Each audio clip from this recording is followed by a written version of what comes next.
I've really enjoyed this sermon series called Rally Point.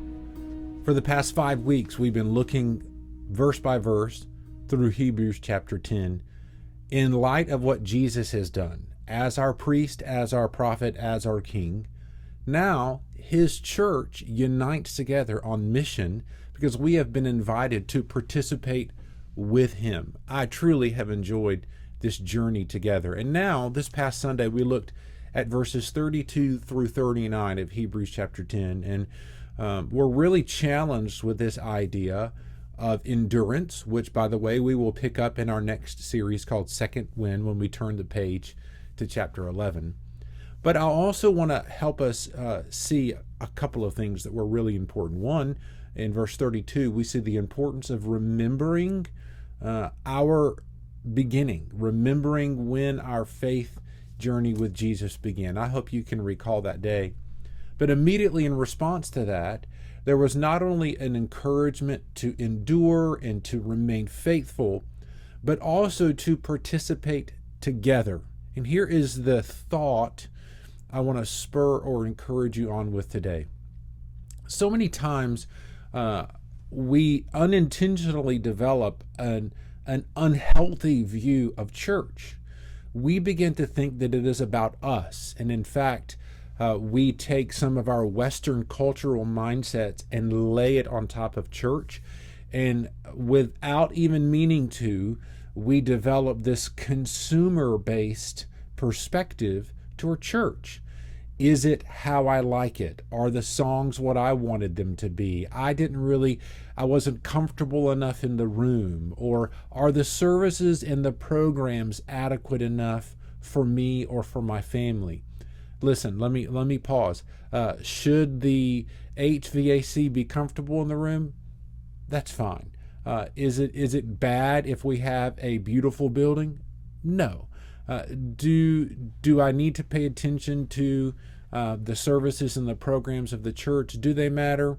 They are helpful, especially when they resource families and their opportunities to serve others. I'm not saying all those things are bad. We do them and we want to do them with excellence because we care. I'm simply saying if we're not careful, we allow that to reinforce a consumeristic mentality that feeds this machine, which causes us to then start thinking that we're coming to receive, when in fact, the church is about us giving to one another, serving one another, participating with one another. And in fact, that is the nuanced language that we see in Hebrews chapter 10, verses the second half of 32 on through about verse 34, is that this challenge of us partnering together. In fact, that's even the word that's written in the ESV, that we partner, that we participate in encouraging one another toward faithfulness, specifically in the context of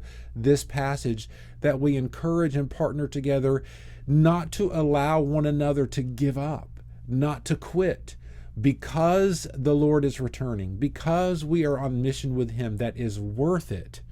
When things are difficult, when we're persecuted, when we're ridiculed, we can't quit, we can't give up. And it is our responsibility in this rally point in the church that we encourage each other, that we resource each other, that we equip one another, that we lift one another up on mission together with God. So here is the two-part question that I encourage you to consider today and this week in response to what we learned and studied this past Sunday. The first one is this: are you willing to take an honest inventory of yourself to evaluate whether or not you have developed a consumer mentality in regard to your relationship with your local church? Specifically, I would like those of us that are part of the church family here at Calvary to ask that question. Is it about what I get, or is it about what I can give? And I hope that regardless of how you respond to that, you would begin to explore and see how can you give, how can you serve, how can you commit, not to the institution or the organization of the church, but to one another in the church.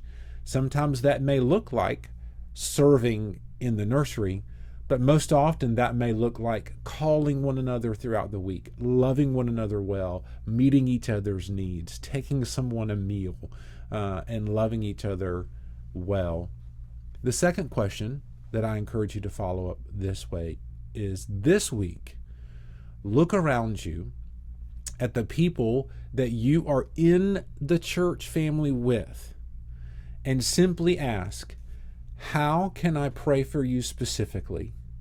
And what can I do to encourage you to be who God has called you to be? That very simple question, asked with sincerity and in the context of a relationship, can help each one of us rally around each other, participate with each other as we partner together on mission with Jesus, with endurance for his name's sake. I hope you'll just process and think through that today and throughout this week and look for ways that you can rally around one another with endurance and with a second wind. In fact, we'll talk about that next time we're together. In the meantime, check out our website. I hope this has been an encouragement to you, and I hope there on our website you may find other resources that can encourage you as you pursue Jesus together. God bless you, and we'll see you next time.